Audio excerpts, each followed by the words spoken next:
Hello, everybody. This is Dina Stoddard from Creative Expression, and I want to show you how I make my resin sun catchers. So anyway, I just printed this off of the internet. You could use coloring pages like this. This is another one I'm working on. But anyway, I thought this was a cool one. And then I just put it underneath a clear mat, like so. And I know the mat looks really got lots of spots, mostly on the other side though, I assure you. Anyway, I mixed up some resin. This is UV resin, and it has this silver gray mica powder in it, which gives it that lovely it's gonna give it a lovely, what is it, the solder effect. Anyway, you just trace out the lines like so. And you want to keep them as thin as possible so that it looks, more authentic. There's lots of little tricks along the way, and I'm still learning. This is still a new process. I love stained glass, and I got the idea from these little necklaces that I got off of Temu, I believe, where they're outlined in metal and you just fill them in with resin. And I thought that was a really cool idea. And I started out trying to do it with wire. First, I want to explain why I'm doing what I'm doing right now. If you do not solidify it a little bit as you go, the resin tends to pull up and make little gaps. So you got to pause every once in a while and solidify the resin a little just to keep it from pulling up. Anyway, I tried to make the outline using wire. That was disastrous. I don't know what I'm doing when I'm bending and manipulating wire, so I do know what to do with resin. So I thought I would try that. And it turned out kind of cute. So I'm going to keep on doing it. Somebody out there probably has a better idea of what to do. But if you do, let me know. I'm always open to trying new things. That is the whole idea of doing crafting, is experimenting. I love it. I've only been crafting for about a year. Well, I mean, I've done little crafts over the years, but nothing like this, nothing really serious. I've tried to learn things over the years like crochet and just never really got into it, but resin, I love. I really like resin because it is lightweight and durable, and unlike actual stained glass, which is, well, I have done it before, it is very difficult, but it's also fragile and takes forever. And this isn't a really fast process, but it's a lot faster than stained glass, that's for darn sure. And you could put it outside and not worry about it. Yeah, I just think it's a really cool way to do it. Well, I'm going to probably end up speeding up this part here, but I'm going to go ahead and finish it without talking.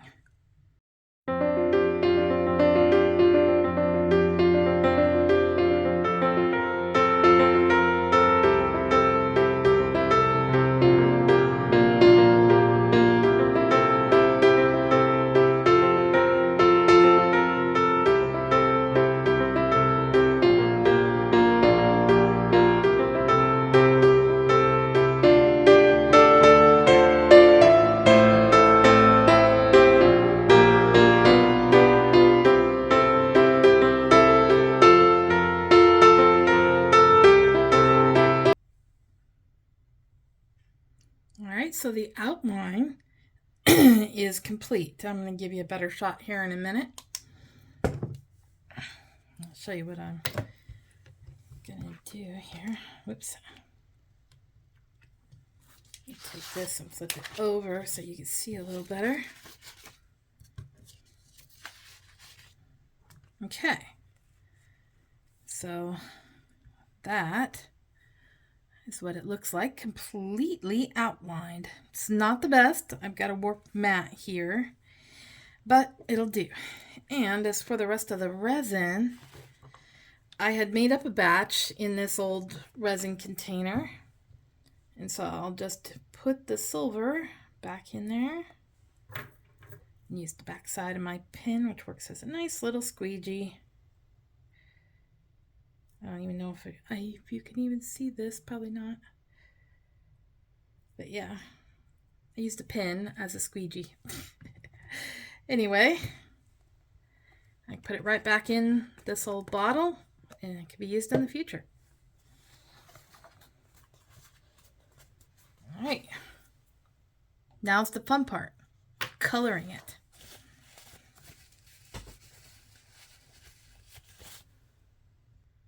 I lied, before I color, I need to solidify it a little better.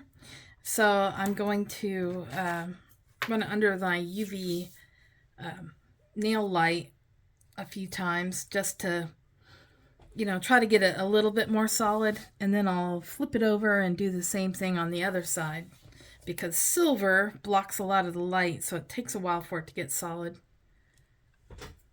In the meantime, I'm going to mix up different colors.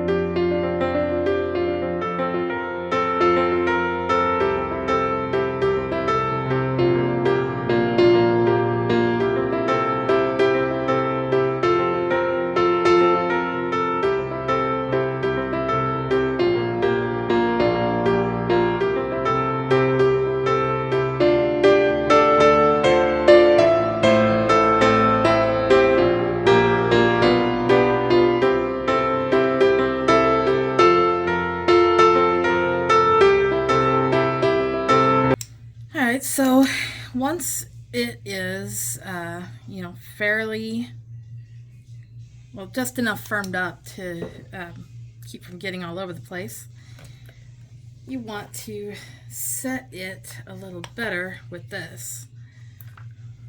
Move these over here.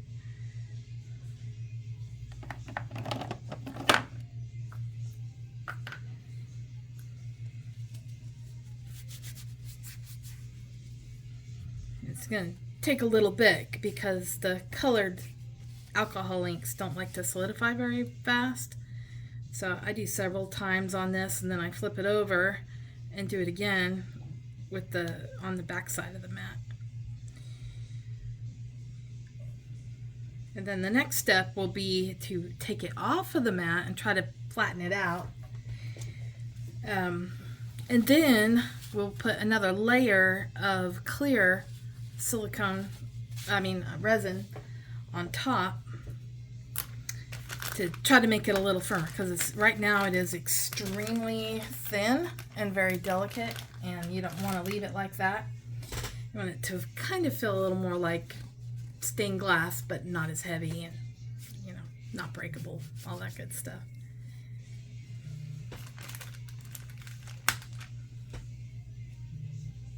I'll show you in a bit. Just to show you, I'm not a complete doofus. See, I usually do this on a silicone mold. It has a little better control, and as you see, it looks a whole heck of a lot better. Everything turned out pretty good on this one. I still have to colorize it, but it's not bowed anywhere, so it's easier to work with. Anyway.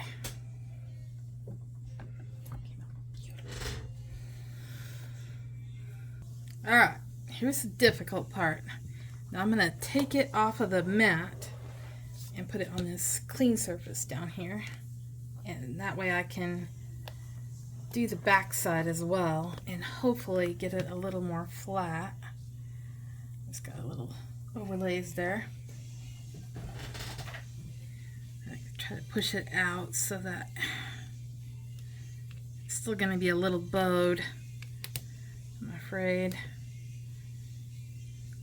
But anyway, I could try it on this side.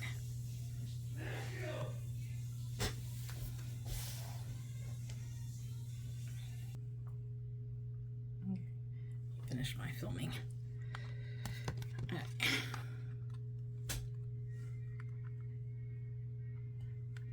Okay.